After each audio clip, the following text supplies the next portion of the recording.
Hi hello, कैसे हैं आप सब दोस्तों। एक बार मैं फिर से आ चुका हूँ एक और लव की कहानी लेकर। तो दोस्तों, आपको लव की कहानी सुनना कैसा लगता है? अच्छा लगता है या नहीं अच्छा लगता है? प्लीज़ हमें कमेंट करके ज़रूर बताएं। दोस्तों, आज मैं एक और नई कहानी लेकर के आया हूँ जिसका टाइटल है काश काश वो मुझे मिल जाती। तो कहानी में बहुत ही मज़ा आने वाला है। तो चलिए फटाफट अपनी कहानी को स्टार्ट करते हैं और कहानी शुरू करते हैं। हम दोनों एक ही मोहल्ले के रहने वाले थे। एक ही मदरसा में कई साल तक पढ़ते रहे। मुझे वो बहुत अच्छी लगती थी। मैंने कई बार उसे इजहार करने की कोशिश की और आखिर एक दिन मैंने उसे अपनी मोहब्बत का इजहार कर ही दिया। वो बहुत खुश हुई और उसने भी हाँ में इजहार कर दिया। कुछ वक्त बाद हम दोनों ने वो मदरसा ही छोड़ दिया। उसके घर की छत और मेरे घर की छत में सिर्फ 2 घरों की छत का फासला था। हम रोज़ एक दूसरे को छत पर देखते। बहुत अच्छा वक्त था वो। काश वो वक्त कभी ना गुजरता और एक दिन वो छत पर ना आई और फिर कई दिनों तक मैं उसके इंतज़ार में रहा, लेकिन वो ना आई। मैंने बहुत सोचा कि कैसे उसे रब्ता करूं। आखिर हुआ क्या है उसे। खैर, इस सारी कशमकश में मुझे पता चला कि उसकी एक चची भी हैं जो इसके साथ ही रहती हैं। मैंने कहीं से उसकी चची का नंबर निकलवाया, उनसे बात की।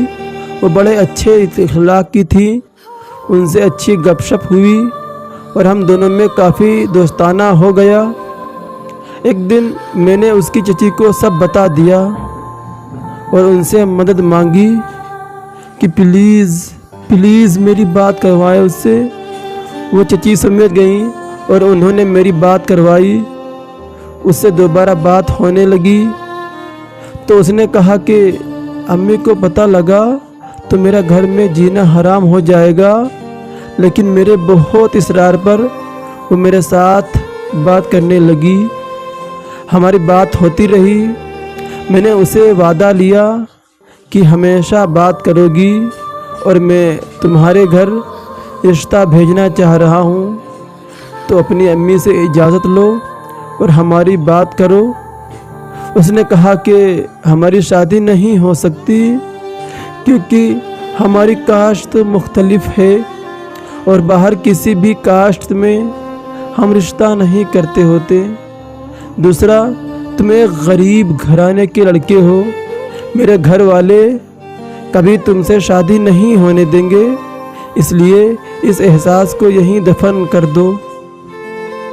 मैं बड़ी तकलीफ़ में आया ये सब सुनकर और उसे समझाया कि मैं मना लूँगा यार सबको, बस तुम मेरा साथ दो। और उसने मुझसे वादा किया कि वो मेरा साथ देगी और मुझसे बात भी करती रहेगी चाहे कुछ भी हो जाए। लेकिन एक दिन वही हुआ जिसका डर था मुझे। उसकी अम्मी ने उसका फ़ोन खींच लिया, हमें बात करते हुए पकड़ लिया। उसे बहुत मारा और मुझे पता भी नहीं क्या कुछ कह डाला। उस दिन के बाद मेरा उसे कोई राब्ता नहीं। मैं आज तक उसकी मोहब्बत में मुब्तला हूँ। काश हमारे यहाँ ये कास्ट फ़िरका अमीरी गरीबी को ना देखा जाता। काश हमारे यहाँ दिलों में बसी मोहब्बत और सच्चे जज्बात को देखा जाता। काश वो मुझे मिल जाती। काश मैं अपनी मोहब्बत को पा लेता। काश वो मुझे मिल जाती। और अब भी मैं उसकी यादों में पागल सा रहता हूँ कि कहीं न जाने कहीं से मुलाकात उससे हो जाए या फिर उससे बात हो जाए तो मुझे कुछ सुकून हो जाए। फिर काफ़ी दिनों के बाद हमारी बात भी नहीं हुई, ना तो हमारी मुलाकात हुई। फिर उसके बाद मैं परदेश चला गया कमाने के लिए, और फिर हमारी और उसकी कभी भी मुलाकात भी नहीं हुई।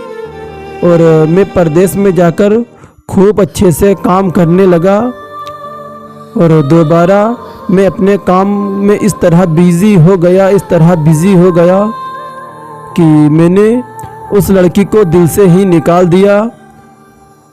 और उसको याद करना ही मैंने छोड़ दिया। और अब भी उसकी याद आती है तो मेरे दिल से यही आवाज़ निकलती है कि काश वो मुझे मिल जाती।